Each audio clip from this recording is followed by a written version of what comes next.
Those of you who have seen my previous video would know that I put Mystery into my indoor tank on the sturgeon side to ensure that he would get the food before the other koi could get to it. That was 5 days ago, and I'm just not getting sort of the progress that I had hoped as far as the healing.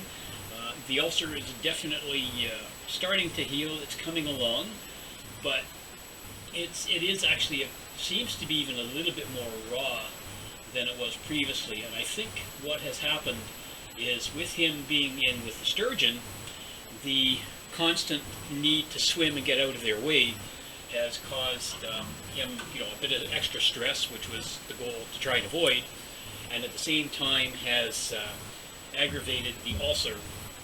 So what I'm going to do is, I have the quarantine tank back in operation.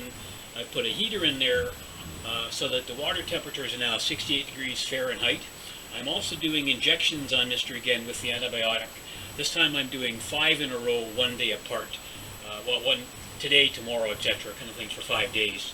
So I'm going to give him an injection now, then I'm going to do a treatment, and then get him back into the quarantine tank. So hopefully with the increased injections going in here, this will make a difference as far as his recovery. And I'm still not willing to give up on him. I know he's got a long way to go yet. As you can see, it does look really, really nasty. But this is, I think, what I need to do, and I'm going to do another dressing on here with the polysporin and then the new skin again, in an effort to try and speed up the healing process here. That's kind of my goal anyway. I'm also going to be increasing the salt level in the quarantine tank. I have it up now to about a 0.5 in there. And I'm also going to be putting in a product called Melifix. I'm not sure if you are familiar with that. If you're outside of North America here, it's very common in Canada and the United States to use Melifix for open sores like this. Generally not this advanced as far as the sore is concerned, but in view of everything that's going on here, I really want to get working on this and get him cleaned up from an ulcer standpoint as quickly as I can. Again, the medication will definitely help with the Melifix going in, as will the treatments here and the increased injections. Hopefully that will start to work to kind of heal things a little bit more quickly. Be back on his own, going to get lots of good food in there, lots of high protein food, and this way I know that I can treat more easily. It's less stress trying to get him, to catch him to do the injections and so on. So I'm going to work and get this done now. I will do the sort of just a blow on it like I've done in the past to help seal it a little bit before he goes back into the quarantine tank. And then I will do an updated segment to the video in just a few days to let everybody know how things are coming. So like I said, it's definitely looking nasty. I'm not prepared, as I said, to give up on him, at least not yet. So I'm going to do the routine just to kind of blow on it to dry it, and then I will get him into the quarantine tank in the air to get him recovered from the anesthetic, and then we'll take it from there. So I'll do that now. I'm just going to turn the camera off at this point so I can just do the blow to seal that up, and then I will get him moved into the quarantine tank, and I'll provide a video of that a bit later on as well.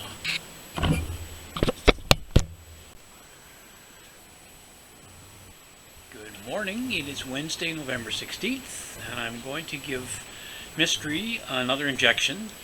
This will be the 5th one in 6 days. I gave him a bit of a break yesterday. He's going to have another one now, and then I'm going to treat the ulcer with this product that I had shipped over from the UK a while back.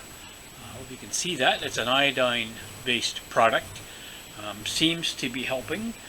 Not sure if you can actually see. I know it still looks kind of nasty as far as the ulcer is concerned, but it is definitely healing up. It's getting to be a nice pink color, a bit of white around the edges, so it is definitely on healing mode, which is awesome. Right now in the quarantine tank, again, I got about a 0.6 salt level. I'm using some Melifix in there every day as well, a double dosage to keep the water in a healing mode for him. I also have a heater in there, as I mentioned previously. So the heater is set to keep the water around 68, 70 degrees, so somewhere I believe in the Celsius that's around 20 degrees, 21 degrees, and that seems to be helping Mystery as well. So I'm going to do the injection now, and then I'll do the ISL treatment on here, and then I'll get him back into his quarantine tank. So this will be the final injection for a while for him.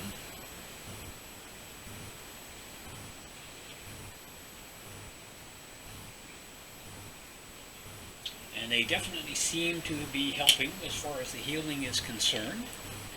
So I'm just going to pat this dry a little bit here. And I'll put the ISL on.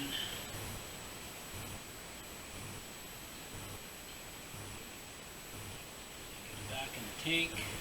Now there's definitely going to be some scarring taking place. I can see that here. And a little bit of blood issue there, but doing very, very well. So I'm going to put this on now, and then and this is just a liquid you just quite literally pour onto the injured area. You don't need to do anything in particular to that area other than put this on it. Get up in the air here a little bit more. Just going to let it soak in a tiny bit. And then he will be going back into his tank. So that's pretty much it as far as the treatment at the moment. I'm going to leave him alone for a few days in the tank. Again, getting high quality food, the mealworm, the black soldier fly larva, some koi food, and then some shrimp, etc. like that put in for him as well.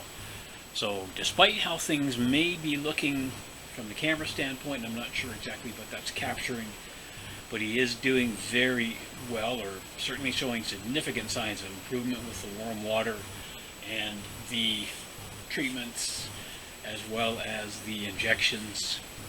So I have high hopes that he will make a full recovery, although it's going to take quite a bit of time. So with that said, I'm going to stop this portion of the video here so I can get him back into the tank, revive him from the anesthetic, and then I will be updating things in the next few weeks as far as how he is going. But at the moment, I'm happy with the progress now. I definitely see some signs of improvement. So I'm going to end things, as I said, with the part of the video here now, and we'll touch base with you as far as his recovery going forward in the next little while. I've mentioned a few times in the video and in my recent videos that I have Mystery in the quarantine tank, and I'm not sure whether you would have seen that previously or not, so I just thought I would bring it to you again quickly in this video to show you where he is presently being housed. So this is a 160-gallon Tough Stuff stock tank, actually used for watering horses and cattle, etc. on farms, but it's ideal for a quarantine tank. I have two of them here. The one you can see here is the one that I currently have my Ranchu goldfish in. And you can see a few of them down there at the moment. They've all gone a little bit still because I turned the pump and the air off just so you could hear me speak on the video. And then this is the tank that Mystery is in. It is covered with a net here to prevent him from potentially jumping out. There's a 350-gallon-an-hour pump situated down in the bottom, kind of right in about this area here. The water gets pumped up into the filter, which is a multi-stage filter.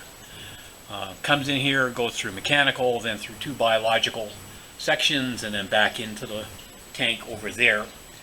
And the air line that you see here is an air stone connected down there, and again that's not on at the moment because of the air pump being shut off, so you can hear me. And there's also an aquarium heater down there which is heating the water up just to keep it a little more tolerable from a healing standpoint for Mystery. So he is in there, he's doing very well. You can just kind of see him cruising by a little bit. He's definitely showing signs of improvement, as I mentioned in the other segment of the video, with the salt that's in the water here, plus the Melifix that he's getting, and with his treatments. So he's still not 100% by any chance, but he is definitely getting there. Showing off a little bit here for you in the video.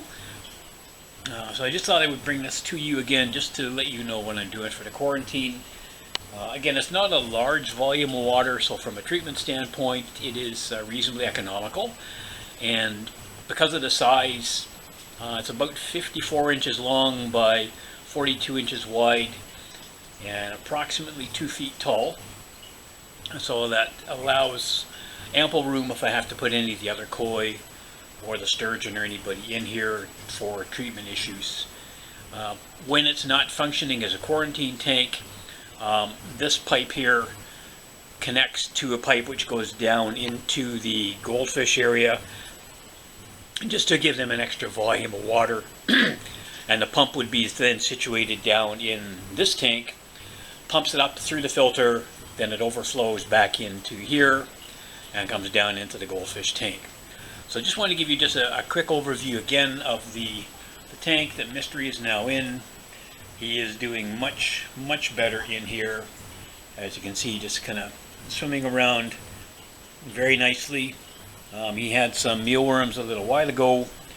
What you see floating on the surface is some black soldier fly larvae, or black soldier fly worms, whatever you call them, that he has been given just a little while ago to give him something else to eat.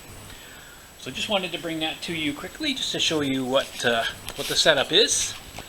And I will, as I mentioned previously, certainly be updating him and his condition as how things are progressing. It's approximately 8 o'clock on November 16th. Welcome to a snowy day here in Oshawa, Ontario. Definitely not something I was looking forward to quite this early. I am happy to say that the pond is pretty much filled. I did that yesterday. I'm hoping that the repairs you saw earlier in the video will hold. I did want to get water back in here prior to the really cold weather, when we get into the freezing temperatures and the pond ices over completely. So it is a gray, overcast day. We have more snow on the way. It is snowing now, and you can see just a dusting of snow, I should say, approximately 2-3 centimeters. This will likely continue for the better part of the day, and then hopefully will clear up as the day wears on and into tomorrow. I see temperature quite chilly, as you can imagine, as we have the snow. Fingers crossed that my leak repair is doing the job. So far the water does not appear to have drained at all since I filled it up yesterday. It's not quite at the level it would be for normal operation, but I'm fine with that. The water level now is at the level of the concrete collar, which is where it's going to stay over the winter. I do have a couple of things that I will be putting into the pond to help control any potential damage that the ice may cause, and I will get those in the next few days in all likelihood. Get those in place, and then I will show you once they're there. But right now it appears that an early taste of winter is upon us, and something that we have to deal with here in Ontario, Canada. I should say Southern Ontario, and I know there are some other people such as Chris Stubbs of Stubbs Aquatics. He is about an hour or so northeast of me here in Oshawa, and he gets even more snow than I do. You will see him on his videos just explaining what he's done for getting the ponds ready for the winter, and I'm sure He will be dealing with a lot more snow than I do here, although we will certainly be getting enough throughout the course of the winter. And that's kind of the way things stand here at the moment. So I will, as I said, provide more updates as far as the water in the pond. Like I said, I'm hoping very, very much that my repairs will last throughout the winter, and we'll just have to see how things go in the new year. So hope you in the UK are relishing in the warmer climate that you have for your winters. We've had some very, very chilly days here already, and we haven't even actually hit the beginning of winter yet, so we have a lot more cold to go. On that note, I'm just going to end the video here, at least this section of the video, and I will provide some additional updates going forward. Thanks for watching, and if you haven't already done so, please hit the like and subscribe buttons and give me a thumbs up. And as always, feel free to leave a comment below, as your support is very, very much appreciated. Thanks again, and happy ponding.